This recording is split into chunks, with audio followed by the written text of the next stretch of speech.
What is the saddest video game you have played, and why? The Beginner's Guide. It's not a traditional game per se. It's more a story of an indie game developer sinking into depression as narrated by his friend. You play the games and levels that he made before he stopped making games. I was looking for this one. That game made me feel dirty, tainted. The narrator basically made you an accessory to his hideous betrayal. It's quite an experience and I don't know anything that quite compares to it. Probably that dragon. Cancer. I don't usually play video games, but I read about this one in a tech magazine, and I was intrigued by the concept. The game was designed by Ryan Green, whose 5-year-old son Joel died of cancer. TDC is intended to help people understand what his family went through when their son got diagnosed, 12 months old, and what they experienced while raising him. The game explores what you do in life when the level is broken, when you can't get to the goal, no matter what you do. The goal of the game is not to win or get to the next level, but to find the moments of grace in the darkest of times. It is an exploration game where the player is able to interact with the characters and make certain choices, similar to those that the Green family had to face while their son was growing up.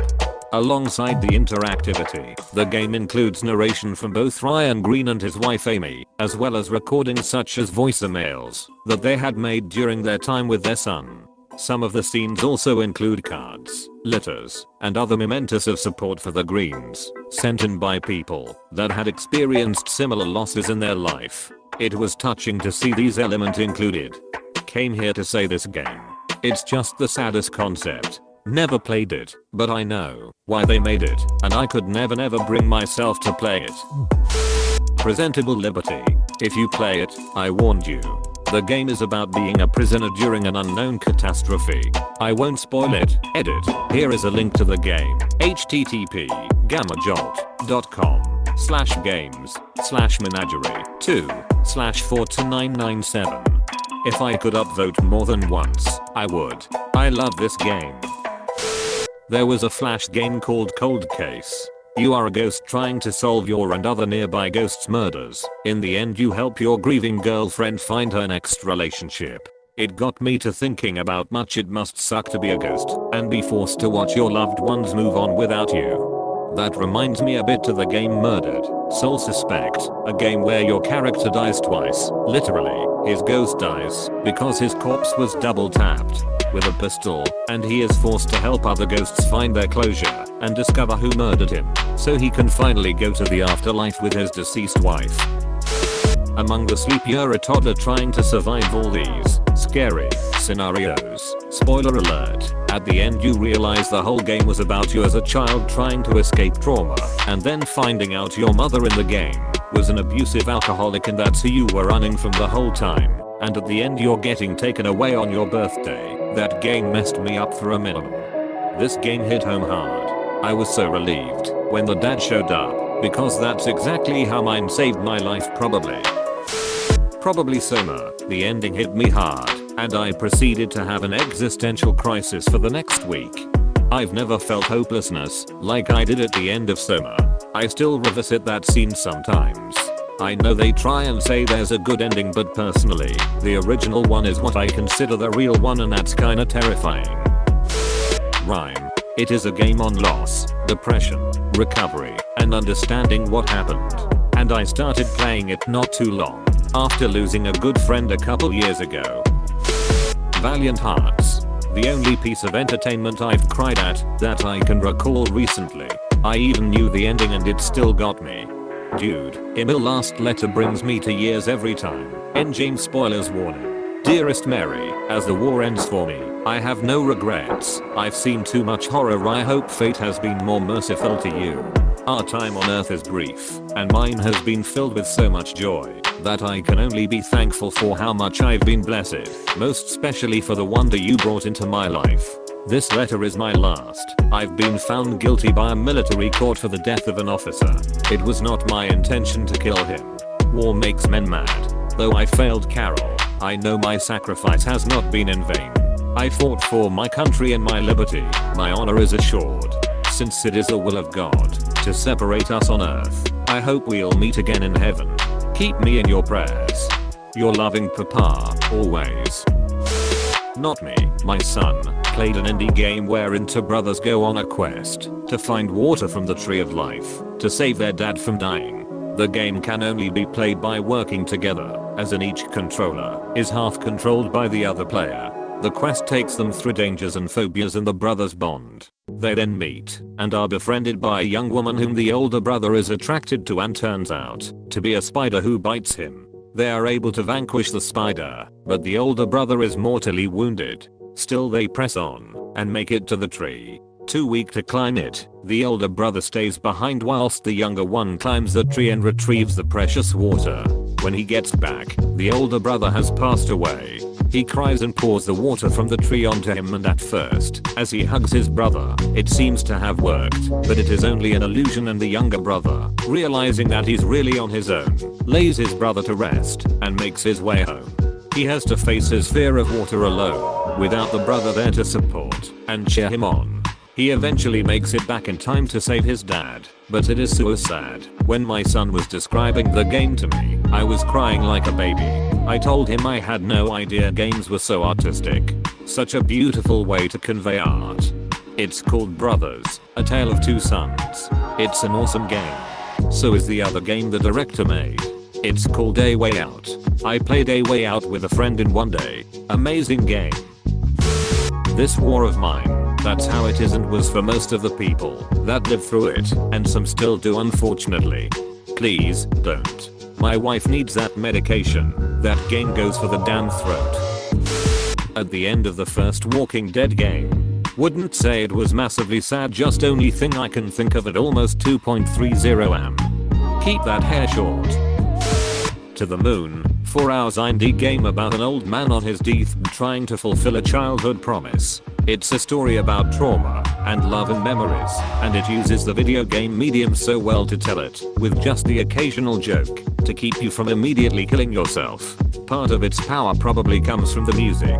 Some really heart-wrenching piano songs in there just came out on Switch or Steam.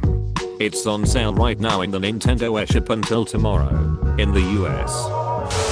Ori and the Will of the Wisps had a really sad story. The first one had a real tearjerker beginning. Brothers, A Tale of Two Sons really got to me. Brothers completely wrecked me and my older sister. When we went to the end of the game, we completely broke down together. What Remains of Edith Finch is pretty sad. It's about a cursed family. Wept like a baby onto the moon. I have never cried before from a video game. I played the entirety of To the Moon in one 7-hour sitting, and by the end I was crying uncontrollably. My roommate at the time, who had shown me the game, was with me the whole time, and was also crying his eyes out. So there we are, two 21-year-old college guys sobbing at 3 in the morning over a video game. Mother 3, not gonna tell you why, play it. Thank God for the Mother 3 translation team. Still think it's a fucking shame that Nintendo hasn't put out Part 3 in the US. Spec Ops: The Line. The choices you had to make in that game were truly saddening. The choice you had to make with the revolver after the water trucks. Man, that game played the fine line between humanity and heartlessness. Titanfall 2. Damn that Protocol 3. Protect the pilot. Titanfall 2 did have a surprisingly sad ending. Firewatch. That beginning, up-level feels. Towards the end too. Finding the truth. Won't spoil it, but it hit hard. FF10 from Zinnekin to the end. Knew what was coming, but still hit deep. That ending is still hard to watch. The way the music drops to just the piano at a few spots just drives it home. Special shout out to the final scene of a certain someone making a speech and having to look all composed and calm when they're certainly anything but. That one hits hard on a psychological level. MGS3, one of the best prequels ever conceived by man. Seconded. The boss is one of the most compelling NPCs ever in a game. Pokemon Mystery Dungeon. Time. Darkness. Sky. The scenes near the climax of the game are done very well with music that tugs on your heartstrings. Lol. Kinda surprised that I haven't seen this one yet. Not the whole game, but a side quest in The Witcher 3 got me to cry for the first and only time so far to a game. In the quest Black Pearl, you find a black pearl for this guy's wife. You ask him if she liked it, and he says he isn't sure. You press it, and it turns out his wife has some sort of Alzheimer's/dementia, and doesn't act the same or remember things. The black pearl was something they always joked about, and he hoped giving her one would sort of bring her back. It doesn't, and I've had family members succumb to the same type of afflictions, and it's heart-wrenching to see.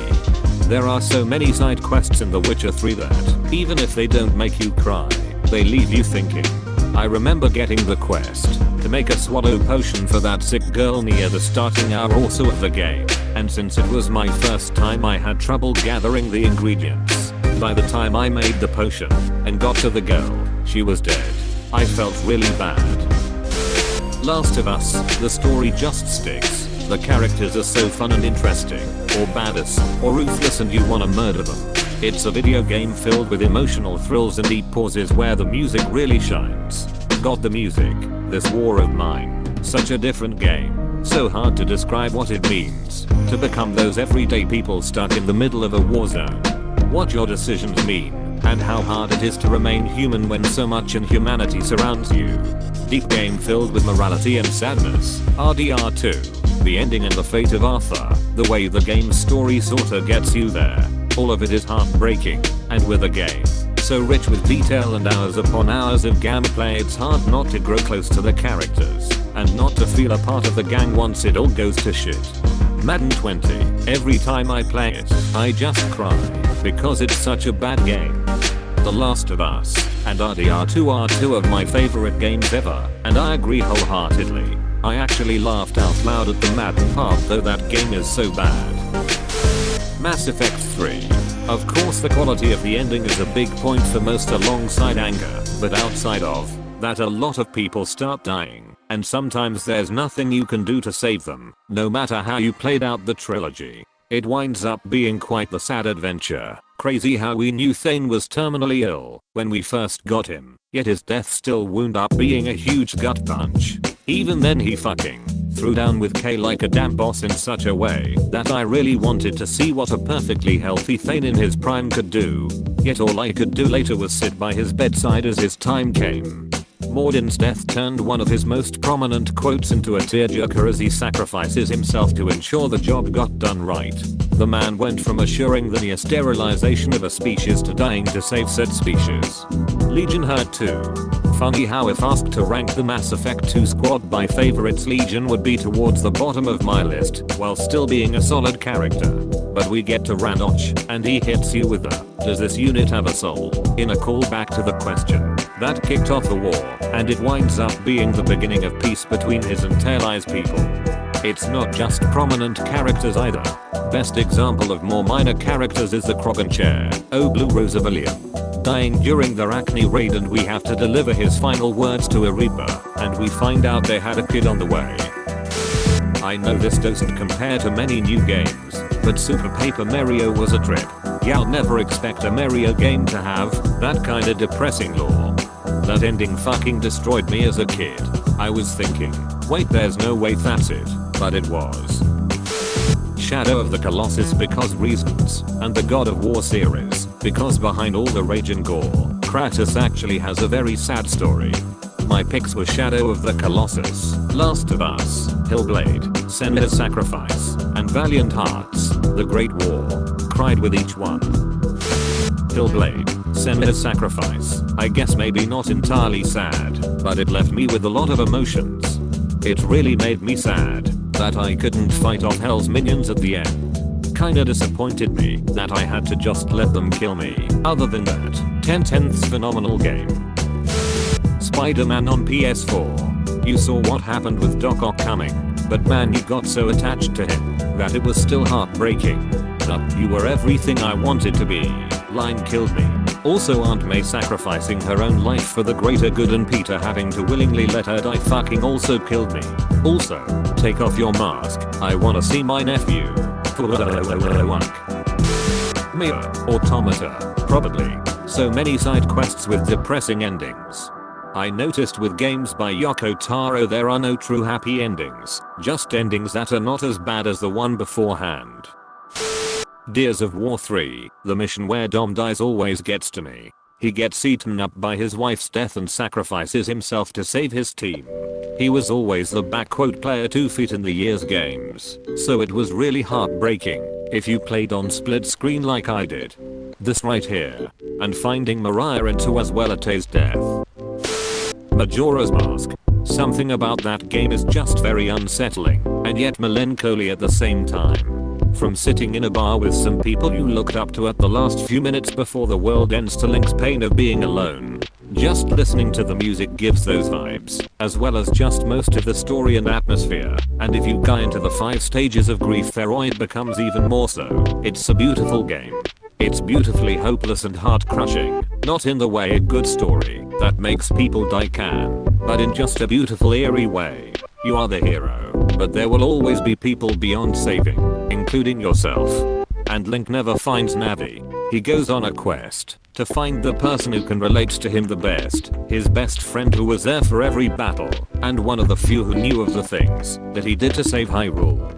The hero of time saved 2 worlds, and next to nobody would know about it, because he either had his efforts erased via time travel, or, in Majora's Mask's case, was in an alternate world. He never would be known in the timeline that he lived the rest of his life in as a hero, nor could he pass on his skills, and so he dies filled with unfinished business and regret. Heavy Rain has a really sad plotline of loss and a father's love. The antagonist in the story is going around kidnapping children to torture the fathers, believing that men should be tested to be worthy of being called a father. This was due to an incident that had occurred in the antagonist's childhood where his brother had fallen through a hole in a storm drain at a construction site. The antagonist tries to get help, but his drunk father dismisses it and beats the antagonist for disrupting him, resulting in the death of the antagonist's brother. Sean, Shiru and Sean. First part of The Last of Us was pretty brutal. There's some seriously soul-crushing stuff sprinkled throughout the whole game. It's one of my favorite games, but the first time I played it, I would go days at a time without picking it back up, because it would just crush me for the rest of the day emotionally. I really don't think I've ever had quite that strong of a reaction to game.